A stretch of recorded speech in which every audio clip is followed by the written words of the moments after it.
ಈಗ ಒಂದು derivation draw ಮಾಡೋಣ. ಏನು ಡೆರಿವೇಶನ್ ಅಂದ್ರೆ expression for electric potential due to an isolated point charge. Electric ಪೊಟೆನ್ಷಿಯಲ್ಗೆ ಇಕ್ವೇಶನ್ ಡ್ರಾ ಮಾಡಬೇಕು ನಾನು. ವಿಗೆ ಯಾವುದರಿಂದ ಬರುವಂಥ electric potential an isolated point charge, single charge. ಒಂದೇ ಒಂದು ಸಿಂಗಲ್ ಚಾರ್ಜ್ ಇದೆ ಅಂತ ಅನ್ಕೋಣ.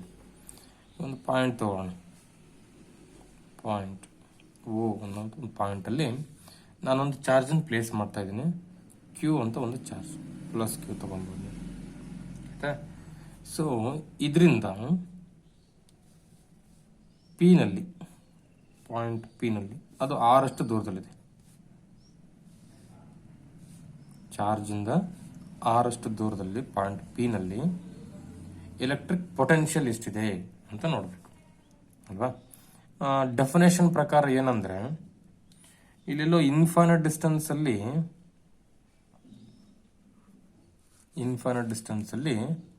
ಒಂದು ಚಾರ್ಜ್ ಇದೆ.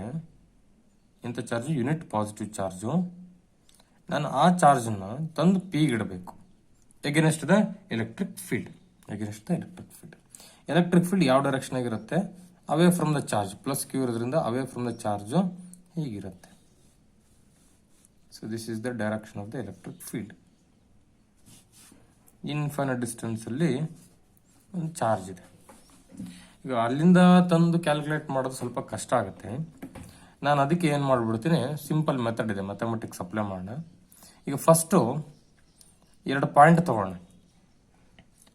Point A, point B.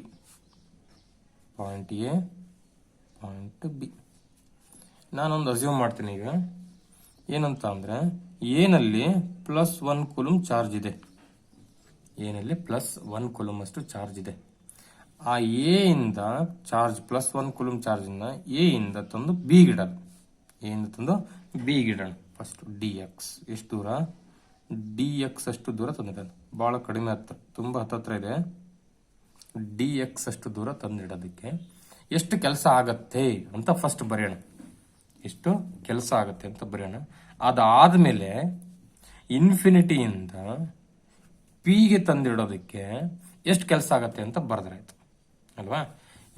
ಈಗ ಎ ಚಾರ್ಜ್ ಪ್ಲಸ್ ಕ್ಯೂ ಇಂದ ಎಕ್ಸ್ ಅಷ್ಟು ದೂರದಲ್ಲಿದೆ. ಡಿಸ್ಟೆನ್ಸ್ ಎಷ್ಟು ದೂರದಲ್ಲಿದೆ? ಅದು ಎಕ್ಸ್ ಅಷ್ಟು ದೂರದಲ್ಲಿದೆ. ಕರೆಕ್ಟಾ? ಈಗ ನಮಗೆ ಕೆಲಸ ಬೇಕು ಅಂದ್ರೆ ಫೋರ್ಸ್ ಇಂಟು ಡಿಸ್ಪ್ಲೇಸ್ಮೆಂಟ್. ಈ ಕ್ವಶನ್ ಗೊತ್ತಿದೆ ನಿಮಗೆ. ಕೆಲಸ work done is equal to force into displacement. Last year ಓದಿರೋ work is equal to force into displacement. ಈಗ ನಾನು ಎ ಇಂದ ಬಿಗೆ ತಂದಿಡೋದಕ್ಕೆ ಎಷ್ಟು ಕೆಲಸ ಆಗತ್ತೆ ಅಂತ ಬರಿಬೇಕು ಅಂದ್ರೆ, ಫಸ್ಟ್ ಫೋರ್ಸ್ ಬರಿಬೇಕು, ಆಮೇಲೆ ಡಿಸ್ಪ್ಲೇಸ್ಮೆಂಟ್ ಬರಿಬೇಕು. ಫಸ್ಟಿಗೆ ಫೋರ್ಸ್ ಬರೆಯೋಣ. ಫೋರ್ಸ್ ಏನ್ ಮತ್ತು ಎಗೇನೆಸ್ಟ್ ಫೀಲ್ಡ್ ಇರೋದ್ರಿಂದ ಇಲ್ಲಿ ಚಾರ್ಜ್ ಕ್ಯೂ ಇದೆ. ಕ್ಯೂ ಮತ್ತೆ ಪ್ಲಸ್ 1 ಕೂಲೂಮಿನ ಮಧ್ಯ ಎಷ್ಟು ಫೋರ್ಸ್ ಇದೆ ಅಂತ ಬರೀಬೇಕು. ಕೂಲೂಮ್ಸ್ ಲಾ ಏನಿರುತ್ತೆ? F is equal to 1/4πε0 charge, product of the charges, magnet of the product of the charge. ಒಂದು ಪ್ಲಸ್ ಕ್ಯೂ, ಇನ್ನೊಂದು ಪ್ಲಸ್ 1 ಕೂಲೂಮ್. ಕೆಳಗಡೆ ಡಿಸ್ಟೆನ್ಸ್ ಕ್ಯೂ ಮತ್ತೆ ಪ್ಲಸ್ 1 ಕೂಲೂಮ್ ಅಂದ್ರೆ ಎ ಮತ್ತೆ ಓ ಮಧ್ಯ ಇರುವ ದೂರ X. Distance square X square. ಇದು ಫೋರ್ಸ್ ಈಕ್ವೇಶನ್ ಆಯ್ತು. ನೆಕ್ಸ್ಟ್ ಅದೇ ತರಹ ಕೆಲಸ ಮಾಡೋದಕ್ಕೆ work done in moving the charge 1 coulomb of charge from A to B. Work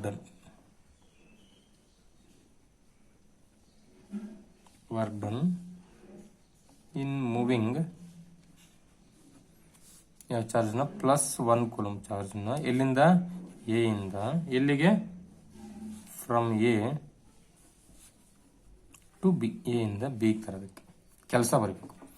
ತುಂಬ ಸ್ವಲ್ಪ ಕೆಲಸ ಆಗುತ್ತೆ, ಭಾಳ ಕಡಿಮೆ ಕೆಲಸ. ಅದನ್ನು DW ಅಂತ ಬರ್ಕೊತೀನಿ. ಯಾಕೆಂದ್ರೆ ಭಾಳ ಕಡಿಮೆ ದೂರ ನಾನು ತರ್ತಿರೋದು. ಎಷ್ಟು ದೂರ? ಡಿ ಎಕ್ಸ್ ಅಷ್ಟು ದೂರ.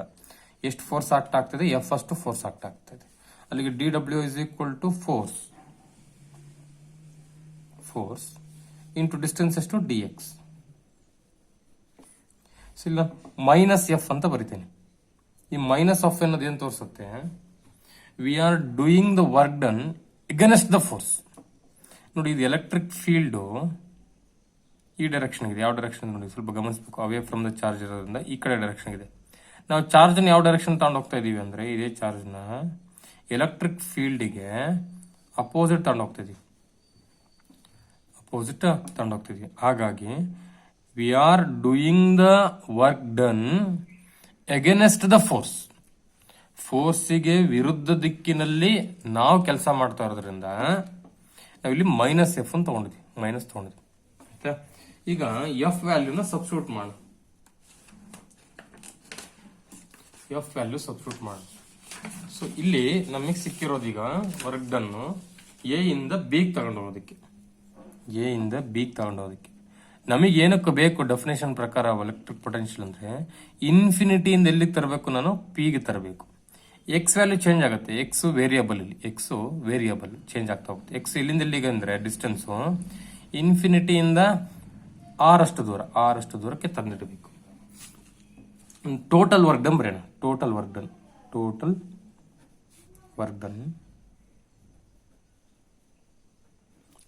ಡನ್ ಏನಕ್ಕೆ, ಇನ್ ಮೂವಿಂಗ್ ದ ಚಾರ್ಜ್,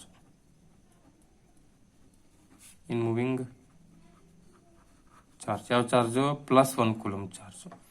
ಎಲ್ಲಿಂದ ಎಲ್ಲಿಗೆ, ಫ್ರಮ್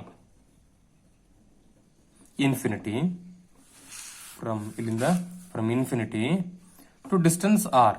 ಅಂದ್ರೆ ಎಕ್ಸ್ ವ್ಯಾಲ್ಯೂ ಎಲ್ಲಿಂದ ಎಲ್ಲಿಗಪ್ಪ ಅಂದ್ರೆ x is equal to infinite distance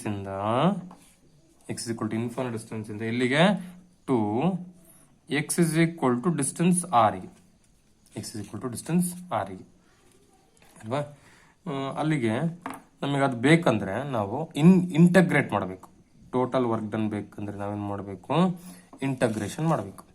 integration ಸೆಕೆಂಡಲ್ಲಿ ಭಾಳ ಕ್ಲೀನಾಗಿ ಬರುತ್ತೆ ನಿಮಗೆ ಇಲ್ಲಿ ಮ್ಯಾಥಮೆಟಿಕ್ಸ್ ಅಲ್ಲಿ. ನನಗೆ ಇಲ್ಲಿ ಎಷ್ಟು ಬೇಕು ಅಷ್ಟು ಮಾತ್ರ ಹೇಳ್ತಾ ಹೋಗ್ತೀನಿ. ಇದು ಇಂಟಗ್ರೇಷನ್ ಸಿಂಬಲ್ ಇದು, ಅಲ್ವಾ? ಇದನ್ನ DW ಅಂತ ಬರ್ದೋಣ. ಇಲ್ಲಿ ಯಾವುದನ್ನ ಇಂಟಗ್ರೇಟ್ ಮಾಡಬೇಕು, DW ಇಂಟಗ್ರೇಟ್ ಮಾಡಬೇಕು. ಎಲ್ಲಿಂದ ಇಲ್ಲಿಗೆ ಡಿಸ್ಟೆನ್ಸು ಇನ್ಫಿನಿಟಿಯಿಂದ ತಂದು ನಾನು ಎಲ್ಲಿಗೆ ಇಡಬೇಕು, ಡಿಸ್ಟೆನ್ಸ್ ಆರ್ ಅಷ್ಟು ದೂರಕ್ಕೆ ಇಡಬೇಕು. ಇನ್ಫಿನಿಟಿಯಿಂದ ತಂದು ಡಿಸ್ಟೆನ್ಸ್ ಆರ್ ಇಡಬೇಕು, ಅಲ್ವಾ? ಈ DW ಸಬ್ಸ್ಟಿಟ್ಯೂಟ್ ಮಾಡಿ, ಇನ್ಫಿನಿಟಿ ಟು ಆರ್. DW ಅಂದ್ರೆ ಏನು, ಇಲ್ಲಿ ಮೇಲಿದೆ ಈಕ್ವೇಶನ್. DW ಅಂದ್ರೆ -f × dx, ಸಬ್ಸ್ಟಿಟ್ಯೂಟ್ ಮಾಡೋಣ. ಎಫ್ ನ ವ್ಯಾಲ್ಯೂ ಗೊತ್ತಿದೆ ನಿಮಗೆ. ಎಫ್ ಅಂದ್ರೆ ಇದೆ 1/4π Q/x². ಅಲ್ಲಿಗೆ W integration from infinity to R minus F value 1/4πε0 charge Q divided by distance x² × dx. ಯಾವುದು ವೇರಿಯಬಲ್ಲು, ಎಕ್ಸ್ ಇದೆಯಲ್ಲ ಇದೇ ವೇರಿಯಬಲ್. ಎಕ್ಸ್ ಎಲ್ಲಿಂದ ಎಲ್ಲಿಗೆ ವೇರಿ ಆಗಿದೆ ನೋಡಿ, ಇನ್ಫಿನಿಟಿಯಿಂದ ಆರ್ ತನಕ ವೇರಿ ಆಗಿದೆ ಇಂಟು dx. ಹಾಗಾದ್ರೆ ಇದು ಟರ್ಮ್ ಕಾನ್ಸ್ಟೆಂಟ್ 1/4πε0 Q. ಇದರಲ್ಲಿ ಏನಿದೆ, ಇದು ಕಾನ್ಸ್ಟೆಂಟ್. ಈಗ ಫಾರ್ ಎಕ್ಸಾಂಪಲ್ ನಿಮಗೇನೋ ಸಮೇಷನ್ ಇದೆ ಅಂತ ಅನ್ಕೊಂಡು, ಸಮೇಷನ್ ನೀವೆಲ್ಲ ಓದಿದ್ರೆ, ಸಮೇಷನ್ ಬಗ್ಗೆ ಐಡಿಯಾ ಇದೆ. ಸಮೇಷನ್ ಅಲ್ಲಿ ಫಾರ್ ಎಕ್ಸಾಂಪಲ್ 2 × 1 ಪ್ಲಸ್ 2 × 2 ಪ್ಲಸ್ 2 × 3 ಈ ತರ ಇತ್ತು ಅಂದ್ರೆ ಈ ಸಮೇಷನ್ ಅಲ್ಲಿ ನೀವು ನೋಡಿ 2 ಕಾಮನ್ ಇದೆ, 2 ಕಾನ್ಸ್ಟೆಂಟ್ ಇದೆ, 2 ನ ಸಮೇಷನ್ ಇಂದ ಹೊರಗೆ ತೆಗೆದುಬಿಡೋದು, ಕಾನ್ಸ್ಟೆಂಟ್ ಅಲ್ವಾ?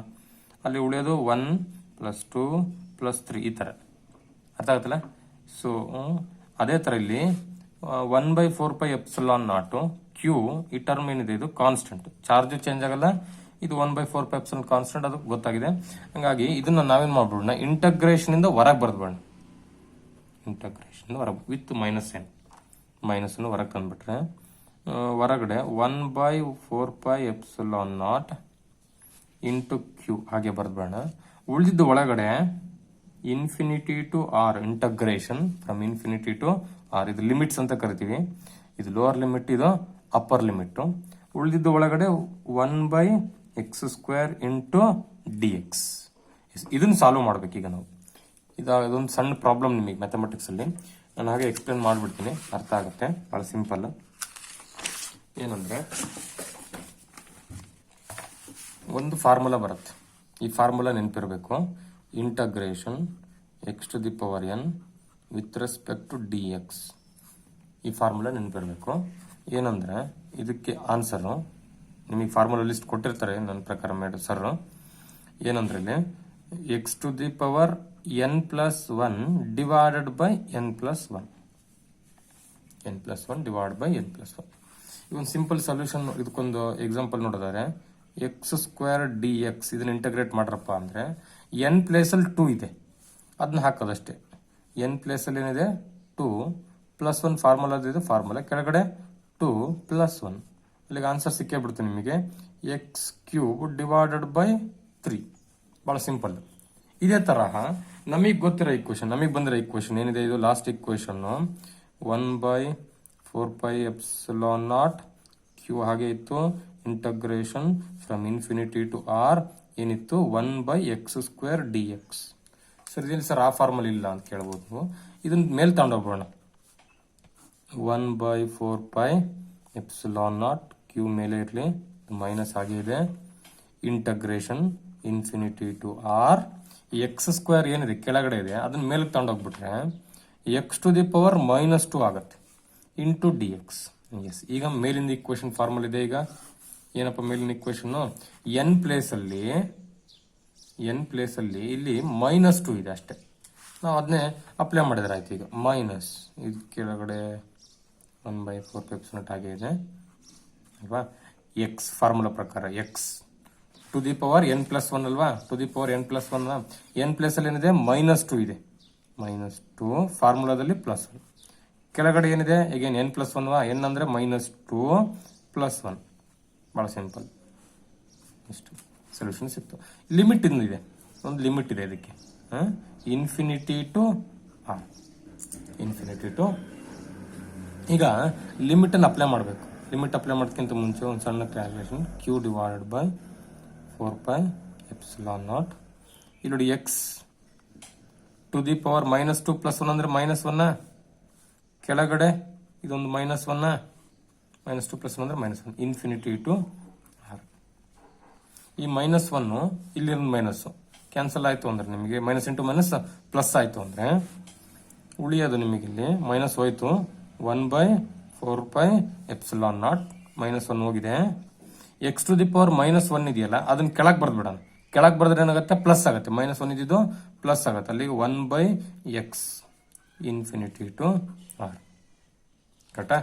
ಈಗ ಲಿಮಿಟ್ಸ್ ಅಪ್ಲೈ ಮಾಡಬೇಕು. ಲಿಮಿಟ್ಸ್ಗಳನ್ನು ಅಪ್ಲೈ ಮಾಡಬೇಕು ನೀವು. ಏನು ಲಿಮಿಟ್ಸು? ಯಾವುದಾದ್ರು ಅಪ್ಪರ್ ಲಿಮಿಟ್ ಇದೆ, ಲೋವರ್ ಲಿಮಿಟ್ ಇದೆ. ರೂಲ್ ಏನು ಹೇಳುತ್ತೆ ಅಂದರೆ ಫಸ್ಟು ಈ ವೇರಿಯೇಬಲ್ ಎಕ್ಸ್ ಏನಿದೆ ಎಕ್ಸನ್ನ ಅಪ್ಪರ್ ಲಿಮಿಟಿಂದ ರಿಪ್ಲೇಸ್ ಮಾಡಬೇಕು. ಆಮೇಲೆ ಕಳಿಬೇಕು. ಯಾವುದರಿಂದ? ಲೋವರ್ ಲಿಮಿಟಿಂದ ಕಳಿಬೇಕು. ಭಾಳ ಸಿಂಪಲ್. ಏನಿದೆ ನೋಡಿ, ಎಕ್ಸ್ ಬದಲು ಆರ್ ಬರ್ದ್ಬೇಡ. 1 ಡಿವೈಡ್ ಬೈ ಎಕ್ಸ್ ಬದಲು ಆರ್ ಬರ್ದ್ಬೇಡ. ಮೈನಸ್ ಹಾಕ್ಬೇಕು, ಕಳಿಬೇಕು. 1 ಡಿವೈಡೆಡ್ ಬೈ ಎಕ್ಸ್ ಬದಲು ಇನ್ಫಿನಿಟಿ ಬರ್ದ್ಬೇಡ. ಎಕ್ಸ್ ಬದಲು ಇನ್ಫಿನಿಟಿ. ಕರೆಕ್ಟಾ? ಈಗ that is equal to Q divided by 4πε0 1/r ಹಾಗೆ ಇದೆ. 1/r ಇಲ್ಲಿ 1/∞ ಅಂದರೆ 0 ಆಯ್ತು. 1/∞ ಅಂದರೆ 0 ಆಯ್ತಾ. ಇದನ್ನ ಬಿಟ್ಬೇಡ, ಇದು ನಮಗೆ ಬೇಡ. -0 ಇದು ಉಳಿಯೋದನ್ನಾಗಾದ್ರೆ ಅಂದರೆ ಡಬ್ಲ್ಯೂ. ಈ W is nothing but the potential. Work done ನಾವೇನಂತ ಕರಿತಿದ್ದೀವಿ? ಪೊಟೆನ್ಷಿಯಲ್ ಅಂತ ಕರಿತೀವಿ. ಹಾಗಾಗಿ ಡಬ್ಲ್ಯೂ ಬದಲು ವಿ ಬರೆಯೋಣ. 1/4πε0 ಕ್ಯೂ ಆಗಿದೆ. ಬ್ರಾಕೆಟ್ ಓಪನ್ ಮಾಡ್ಬಿಟ್ರೆ ಆಯ್ತು. ಕ್ಯೂ ಕೆಳಗಡೆ ಆರ್ ಆಗಿ ಬಂದ್ಬಿಟ್ಟು ಮತ್ತೆ 0 ಇಂದ ಮಲ್ಟಿಪ್ಲೈ ಮಾಡಿದ್ರೆ ಅದು 0 ಆಗಿಬಿಡುತ್ತೆ. ಅದು ಬೇಡವೇ ಬೇಡ ಟರ್ಮ್ ನಮಗೆ 0 ಅದು. So this is what the equation for electric potential. 1/4πε0 Q divided by R. ಇದು ಇನ್ನೊಂದ್ಸತಿ ವಿಡಿಯೋ ನೋಡಿ. ಒಂದ್ಸತಿ ತಕ್ಷಣ ಅರ್ಥ ಆಗುತ್ತೆ. ಇನ್ನೊಂದ್ಸತಿ ವಿಡಿಯೋ ನೋಡಿ, 2 ಸತಿ ಕೇಳಿ, ಅದನ್ನೇ ಗೊತ್ತಾಗುತ್ತೆ, ಅರ್ಥ ಆಗುತ್ತೆ. ಆಯ್ತಾ? Yes, thank you.